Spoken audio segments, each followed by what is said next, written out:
Aku duduk terdiam di depan kamar kosku. Mataku lurus menatap langit. Ada satu titik bintang yang menarik perhatianku. Kuperhatikan dengan seksama, bintang itu diam tak bergerak. Yang aku herankan, dia tetap bersinar padahal sekitarnya gelap gulita. Bengong apaan sih lu bro? Masa lalu terus yang dipikirin.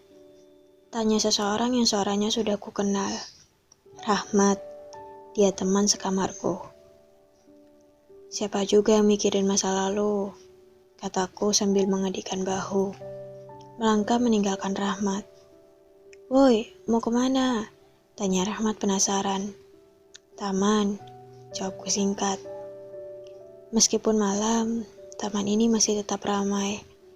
Namun, malam ini, penghuninya lebih didominasi anak muda sepertiku, yang datang berpasang-pasangan ataupun bergerombol. Satu titik yang menjadi pusat perhatianku adalah pasangan yang ada di depanku. Kulihat mereka saling berbincang dengan riang. Tak lama mereka saling mengaitkan kelingking mereka. Sepertinya mereka tengah melakukan perjanjian. Entah apa, tapi biasanya itu janji masa depan yang mereka bayangkan. Melihat mereka, aku jadi teringat janji yang pernah aku buat semasa SMP dulu bersama Habibah. Kami saling mengaitkan kelingking seraya tersenyum. Berjanji untuk saling menjaga hati. Jadi, kamu gak bakal ninggalin aku kan? Jangan lihat orang lain kalau udah SMK. Katanya sambil menatap kedua mataku intens. Aku mengangguk dan tersenyum kepadanya. 3,5 tahun yang lalu, perkenalkan, namaku Muhammad Fatur Jailani. Murid di SMP N3, ciri fisik berbadan tinggi, kulit putih, dan ada juga yang mengatakan bahwa aku ini pria tampan. Tapi itu bukan sekedar opini. Jujur saja, aku tidak pernah mendekati wanita. Merekalah yang mendekatiku. Bukankah argumen itu sudah membuktikan bahwa aku ini pria tampan? Tentu saja. Seperti biasanya, aku selalu berangkat ataupun pulang sekolah bersama sepedaku. Kugoes sepeda senormal mungkin. Tak butuh waktu lama untuk sampai di sekolah, karena memang jarak tempuhnya hanya berkisar 2 kilometer. Fatur, pakik seseorang dari jauh. Aku menyipitkan mata, mencoba menghalau cahaya matahari. Sosok itu semakin mendekat. Fatur, aku mau ngomong sama kamu. Namanya Risa, teman sekelasku. Apa? Jawabku malas-malasan. Melanjutkan langkah ke kelas. Kamu ingat perempuan yang kemarin pulang bareng sama aku nggak? Ucap Risa duduk di depanku. Raut wajahnya antusias. Siapa? Aku mencoba mengingat sosok perempuan itu. Namanya Habibah. Waktu itu aku nyapa kamu di pertigaan itu. Ingat? Aku mengangguk setelah mengingat perempuan yang sedang Risa bicarakan. Dia minta nomor kamu. Kasih aja, jawabku singkat. Risa meninggalkanku dengan senyum mengembang. Gitu aja, ucapku kesal sambil menatap punggung Risa yang mulai menghilang. Perkenalan sesingkat itu mampu membuatku berhubungan jauh dengan gadis bernama Habibah. Sifat humble-nya membuat siapa saja yang menolak, jadi tidak bisa menolak. Bahkan, pesan tidak pentingnya lama-kelamaan jadi pesan yang ditunggu. Sudah jadi takdir bahwa selalu ada kata temu sebelum berpisah. Temu, kenal, pendekatan, dan akhir hubungan. Namun, kisah cintaku tidak semonoton itu. Mau dibilang monoton sekalipun, pasti ada aja hal yang selalu membuatku bilang, cinta monyetku gak semonoton itu kok. Dan tentunya akan ada kalimat yang paling diingat. Kalimat sebelum berpisah. Aku tidak akan langsung menceritakan tentang kata keramat itu. Berpisah. Bukankah semua hal dilakukan bertahap? Seperti itu juga hubunganku, yang pastinya memiliki tahapan. Kami kenal sebagai teman kurang lebih 3 bulan. Bulan-bulan selanjutnya adalah bulan penuh kebucinan. Ya, kita memilih untuk melanjutkan hubungan menuju hal yang lebih intens. Berpacaran. 1 tahun kiranya hubungan itu, baru aku berani memutuskan untuk bertemu. Setelah pertemuan pertama, aku dan Habibah jadi sering bertemu. Entah aku yang ke rumahnya, atau Habibah yang ke rumahku. Saat perpisahan kelas 9, Habibah datang ke sekolahku. Menemani Risa dan menemuiku. Dia datang membawa senyum manis di wajahnya. Entah sejak kapan senyuman itu jadi candu untukku. Tepatnya di belakang sekolah aku dan Habibah berada. Besok kita gak bakal sedekat ini lagi. Kamu bakal lanjut ke SMA dengan kamu. Dan aku juga. Maksudnya. Habibah memang selalu memanggilku dengan sebutan itu. Jadi, tanyaku menatap Habibah tulus.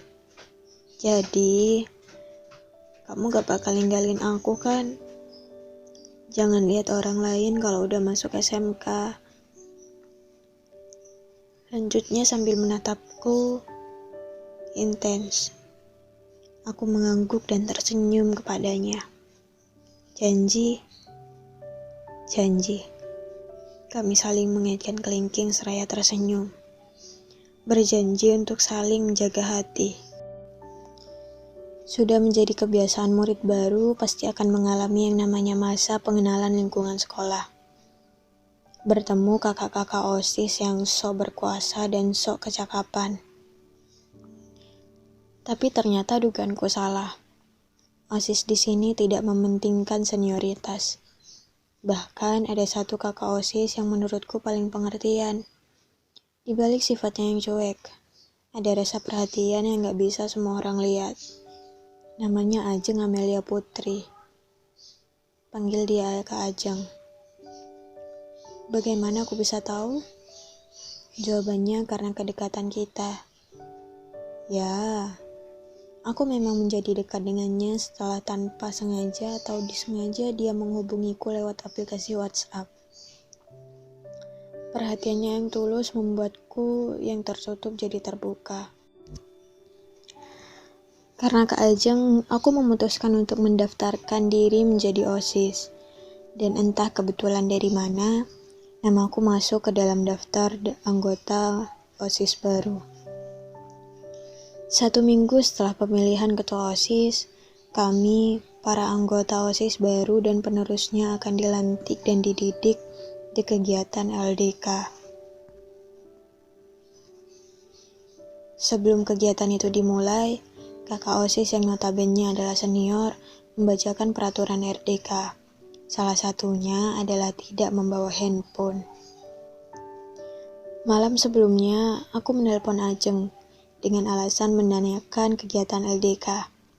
Assalamualaikum, ucapku memulai pembicaraan.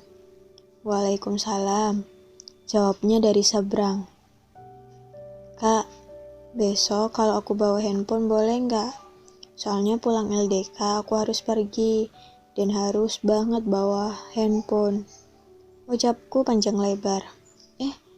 Kan kita udah sepakat kamu gak bakal panggil nama aku dengan embel-embel Kak. Protes Ajeng. Boleh, asal kamu titipin ke panitia. Lanjutnya. Kan lagi gak bahas masalah OSIS. Masa senior panggil nama doang? Aku titip ke kakak aja ya. Jangan disandi handphonenya. Aku tersenyum mendengar ucapannya. Emangnya kenapa kalau disandi? Jawabku meledek. Gak apa-apa sih, cuma pengen lihat isi handphone kamu aja. Kalau nggak boleh juga nggak apa-apa. Terdengar hembusan nafas kasar dari seberang. Boleh sayang. Aku yakin pipi Kak Ajeng sudah merah merona. Kami terkikik geli. Obrolan kami semakin jauh dari pembahasan awal. Setelah waktu menunjukkan pukul 11 malam, baru kami menyudahi perbincangan di telepon. Setelahnya, aku langsung menghubungi Habibah. Bilang beberapa hari ke depan aku gak bakal online karena ada kegiatan LDK OSIS. Dan tidak lupa mengeblok nomor Habibah, menghapus pesannya. Tujuannya untuk menutupi kebohongan yang aku buat. Kebohongan bahwa aku sudah tidak memiliki pacar alias jomblo. Kebohongan pasti akan terungkap. Sudah sering membaca tulisan tersebut kan? Tentu saja. Kebohongan pasti akan terungkap cepat atau lambat. Setelah LDK selesai dan kami resmi menjadi anggota OSIS, senyum mengembangku berganti menjadi kerutan di dahi. Bingung, entah ada apa dengan Ajeng.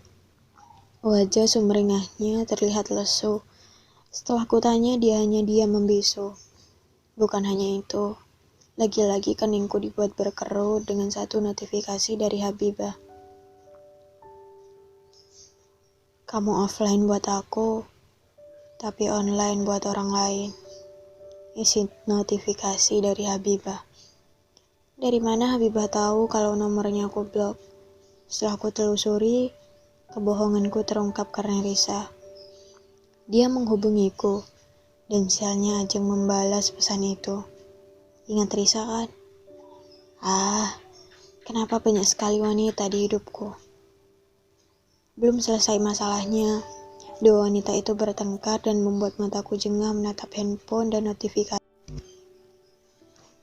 Kalian pasti tahu kelanjutannya kan? Sang pangeran, aku harus memilih salah satu di antara mereka untuk kujadikan permaisuri. Namun, aku terlalu gegabah mengambil keputusan. Memilih sosok itu untuk kujadikan permaisuri.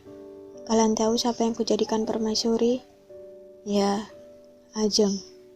Semua berjalan mulus selama 6 bulan. Namun setelahnya, karmalah yang kuterima. Dia meninggalkanku dan memilih pria lain. Bukankah itu sudah bisa dibilang karma?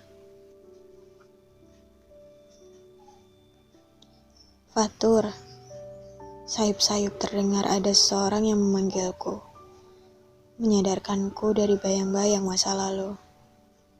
Cepat-cepat aku membuang bayang-bayang masa laluku itu, menatap wanita di hadapanku. Hai, ucapku kikuk. Nunggunya udah lama, ucapnya sambil tersenyum ke arahku. Aku menggeleng mantap, membalas senyuman manisnya. Boleh duduk? Aku mengangguk memberikan satu ruang untuk dia duduk. Namanya Saskia. Memang hari ini kami berjanji akan bertemu. Sedikit membahas kelanjutan hubungan. Ini kali pertama aku bertemu dengannya. Kebiasaanku bertemu setelah meyakinkan diri bahwa dia memang pantas untuk kutemui. Apa hubunganku dengannya? Berpacaran mungkin? Yang aku tahu, kini aku sedang berusaha mengomitmenkan diri untuk setia pada Saskia. Karena definisi komitmen yang sesungguhnya adalah dengan diri sendiri, bukan dengan orang lain. Kalian memang memilih setia atau tidak, itu tergantung komitmen kalian dengan diri kalian sendiri.